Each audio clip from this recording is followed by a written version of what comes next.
Mathias Sénard dans Boussole, le narrateur qui nous invite à ce voyage vers l'Orient s'appelle Franz Ritter, un musicologue viennois insomniaque, disons-le, le temps d'une nuit. Il est confiné dans son appartement et il va s'adresser à Sarah, la femme qu'il n'a jamais cessé d'aimer, qu'il n'a pas réussi à avoir. Est-ce qu'ils vont finir par se retrouver? C'est là toute l'intrigue. On a envie de dire roman érudit, roman du savoir, mais aussi c'est un grand roman d'amour. Oui, pour moi, c'est avant tout un roman d'amour. C'est-à-dire que c'est l'histoire d'amour qui permet d'écrire le reste. Tout passe par elle. Et la tension du livre, c'est vraiment l'amour de Franz pour Sarah, sa façon de la voir, sa volonté de la retrouver. Il va revenir sur toute leur histoire depuis, qui est une longue histoire, parce qu'au moment de cette nuit d'insomnie, ça fait 15 ou 20 ans qu'ils se connaissent. Ouais.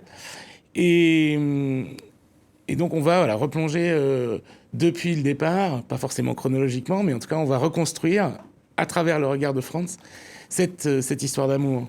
Alors de l'amour, mais aussi, donc je le disais, une caverne d'Ali Baba d'informations, d'anecdotes, de portraits illustrant des personnages. Exemple, la comtesse d'Andurin, je le prononce bien, première occidentale à tenter de découvrir la Mecque.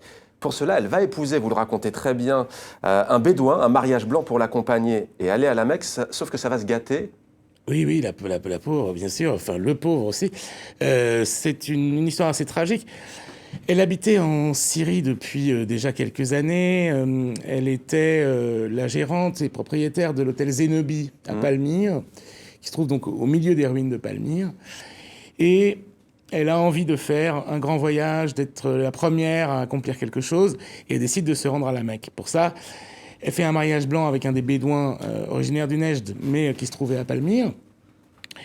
Et elle se convertit donc à l'islam, elle prend le nom de Zainab, et elle arrive à Jeddah pour le pèlerinage. Sauf que la loi du royaume, tout récent royaume d'Arabie Saoudite, a imposé un délai de 2 ans entre la conversion à l'islam et la possibilité du pèlerinage à ce moment-là.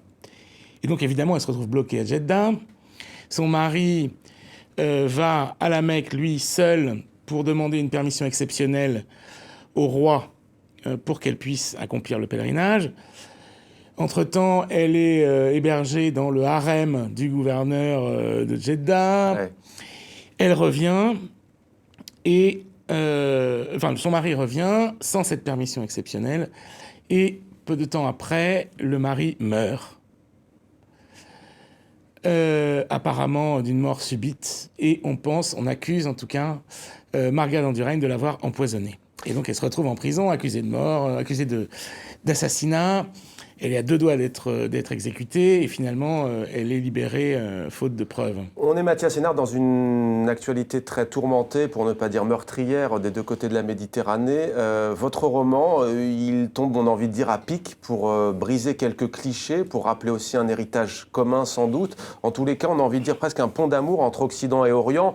Le terme Orient-Occident, c'est toujours très connoté. Vous-même, vous avez été un temps ce qu'on appelle un orientaliste.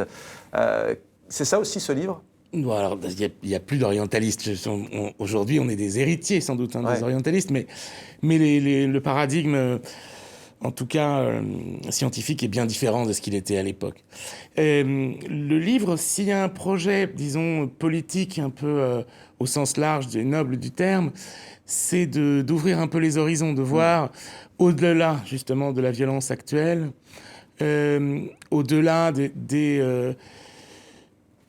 des informations en continu qui font qu'on ne voit uniquement que l'extrémisme, le fanatisme, la violence, alors qu'on ne peut pas nier, ça existe, mais il faut réussir justement à voir aussi ce qu'il y a en dessous, ce qu'il y a derrière, qui sont toutes ces superpositions, ces rapports entre Est et Ouest, entre Orient, entre guillemets, et Occident. Et comment est-ce que nous avons échangé pendant des siècles et des siècles.